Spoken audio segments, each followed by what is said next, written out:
Does your device need fixing? We offer a free diagnosis. We pick up and deliver right to your door. No calls or travel needed. We send you a quote before repairing and only go ahead if you approve it. Easy, transparent, and professional. Link in description. Today, we're examining the HP EliteBook 1040 G4, a laptop that has garnered attention for its sleek design and performance.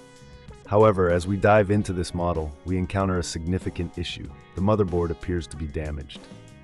Let's break down the steps to diagnose and understand the extent of the problem. First, gather your tools.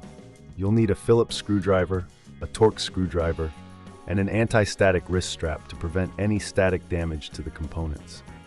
Begin by removing the back cover of the laptop. This typically involves unscrewing several screws located around the perimeter. Make sure to keep these screws organized, as they can vary in size. Once the back cover is off, take a moment to inspect the internal components. Look for any visible signs of damage, such as burnt circuits or discoloration on the motherboard. If you notice any abnormalities, it's crucial to document them, as this will aid in the diagnosis. Next, we'll focus on cleaning the internal components. Use a can of compressed air to gently blow out any dust or debris that may have accumulated. This is important not only for aesthetics, but also for ensuring optimal airflow and cooling. Now, let's address the motherboard issue. If you suspect that the circuits are damaged, you may need to perform a continuity test. This requires a multimeter which will help you determine if there are any breaks in the circuit.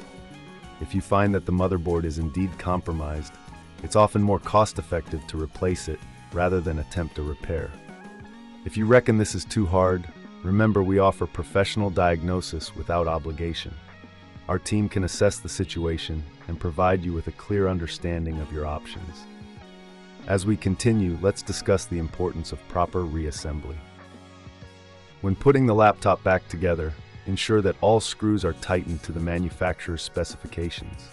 This will prevent any rattling or movement that could lead to further damage. Before you close up the laptop, it's wise to perform a final check. Power on the device and see if it boots up correctly. If it does, congratulations. You've successfully navigated a challenging repair. If not, don't worry. We also provide pickup and delivery at your home, making it easy for you to get your device serviced without the hassle of calls or travel. Finally, if you're considering a repair, remember to ask for a quote before repair. This way, you'll have a clear understanding of the costs involved, allowing you to make an informed decision. In summary, while the HP EliteBook 1040 G4 can present some repair challenges, with the right tools and knowledge, you can tackle many issues effectively. Always prioritize safety and don't hesitate to seek professional help when needed. Does your device need fixing? We offer a free diagnosis. We pick up and deliver right to your door. No calls or travel needed. We send you a quote before repairing and only go ahead if you approve it. Easy, transparent, and professional. Link in description.